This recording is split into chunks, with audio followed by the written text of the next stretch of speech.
Di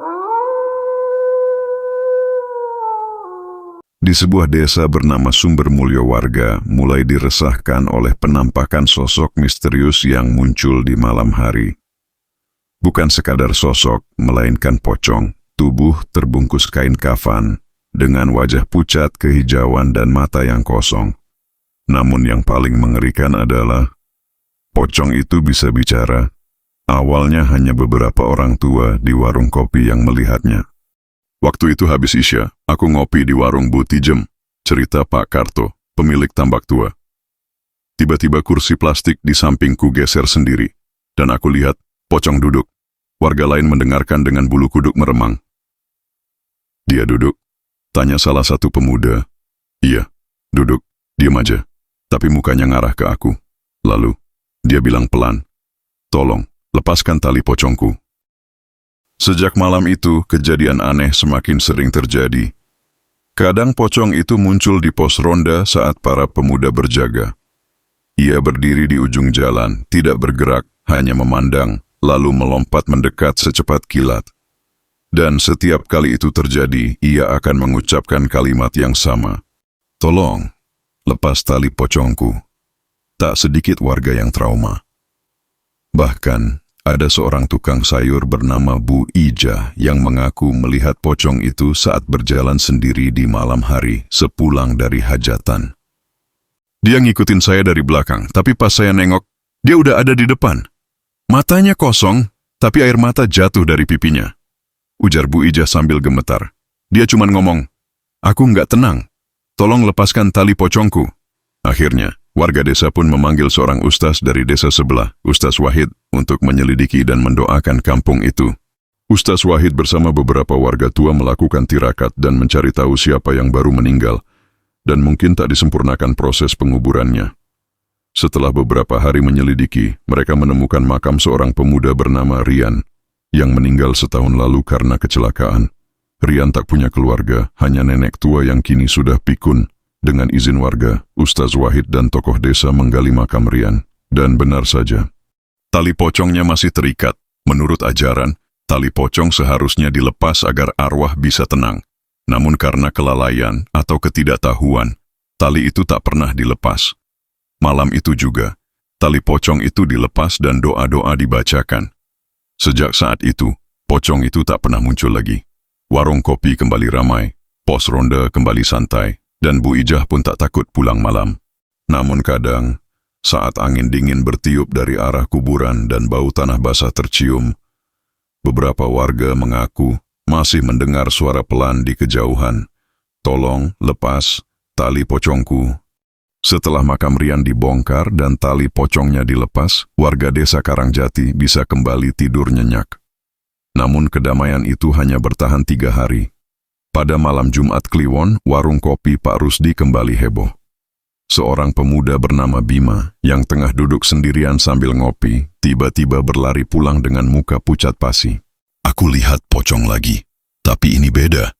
Dia nggak minta tolong, malah dia marah. Warga yang mendengar langsung berkumpul di warung. Marah gimana, Bim? Tanya Pak Karto.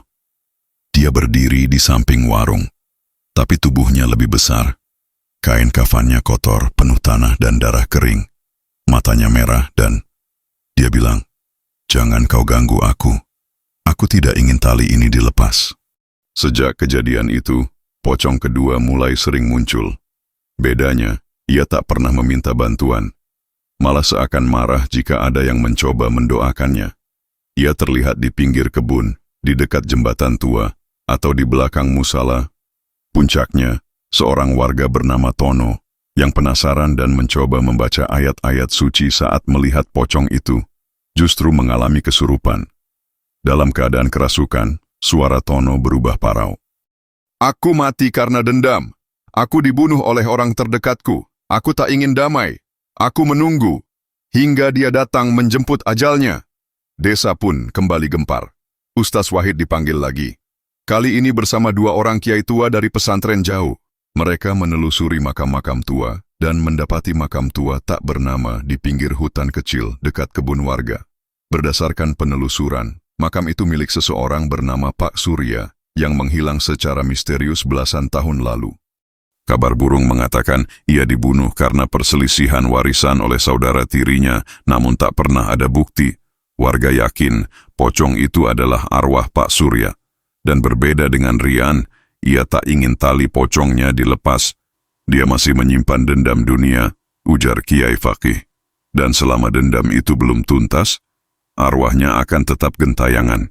Melepas tali kafannya sekarang justru bisa membangkitkan kekuatan yang tak bisa kita kendalikan. Akhirnya, para tokoh agama sepakat, makam Pak Surya tidak akan diganggu. Tapi penjagaan spiritual desa diperketat. Tiap malam Jumat, doa-doa dikirim untuk menenangkan arwah-arwah penasaran. Namun meski begitu, kadang-kadang, saat malam sunyi, ada yang melihat dua pocong berdiri berdampingan. Yang satu menunduk sedih, yang satu menatap lurus dengan mata merah menyala.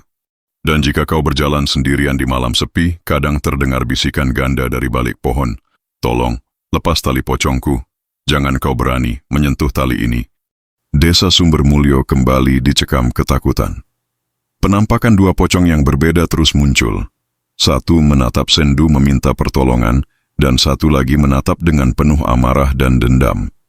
Pocong yang satu itu, Pak Surya, Kiai Fakih, Ustaz Wahid, dan beberapa warga sepuh memutuskan untuk menyelidiki lebih jauh masa lalu Pak Surya, sebelum arwah dendamnya menjangkiti lebih banyak orang.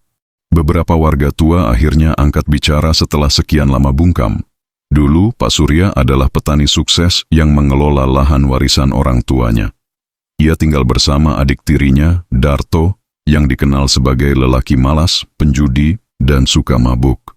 Surya itu orangnya sabar, tapi Darto sering bikin masalah, kata Mbah Jatmiko, mantan kepala dusun. Sampai suatu malam, Pak Surya hilang.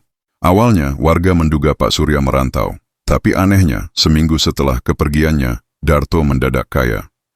Ia menjual beberapa lahan dan membuka usaha warung besar di perempatan desa.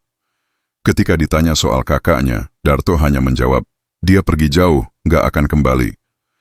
Tahun-tahun berlalu, Darto terus hidup bergelimang harta. Namun 3 tahun lalu, ia meninggal mendadak karena serangan jantung di warungnya sendiri. Tepat di malam Jumat Kliwon. Sejak saat itu, makam tanpa nama di pinggir hutan mulai memunculkan energi aneh. Tidak ada yang menghubungkan hal itu dengan Pak Surya, hingga pocong berkain tanah dan mata merah mulai muncul. Pocong itu bukan cuma arwah gentayangan, tapi jiwa penuh dendam yang belum selesai. Aku dikubur hidup-hidup oleh saudaraku sendiri, hanya karena tanah. Kalimat itu diucapkan oleh Tono, yang kembali kerasukan di musala saat sedang mengaji malam. Warga mulai memahami, Pak Surya tahu siapa pembunuhnya, tapi karena sang pembunuh sudah meninggal, dendamnya tidak tersampaikan. Kiai Fakih menawarkan satu jalan damai, membuat pengakuan terbuka, agar arwah Pak Surya tahu bahwa dosa sang adik telah diketahui dan dimaafkan oleh warga. Malam itu, seluruh warga desa berkumpul di lapangan dekat musala. Sebuah nisan kosong dibawa dari makam Pak Surya diletakkan di tengah lapangan, dan semua warga membacakan surat Yasin bersama. Lalu Mbah Jatmiko dengan suara bergetar memimpin pengakuan. Wahai Pak Surya, kami tahu engkau dikhianati. Kami tahu siapa pelakunya. Tapi kini dia telah mati, dan kami semua meminta maaf atas kebisuan kami. Damailah, lepaskan amarahmu. Angin dingin berembus, lampu-lampu sempat padam sekejap, dan beberapa warga bersumpah melihat bayangan putih besar berdiri di pinggir lapangan, lalu memudar perlahan, hilang di telan malam. Sejak malam itu, penampakan pocong bermata merah tidak pernah muncul lagi. Namun, kadang, jika malam terlalu sunyi dan angin dari arah kuburan terlalu dingin, orang-orang masih mendengar suara samar. Aku sudah tidak marah, tapi masih ada 3 lainnya yang belum kau temukan.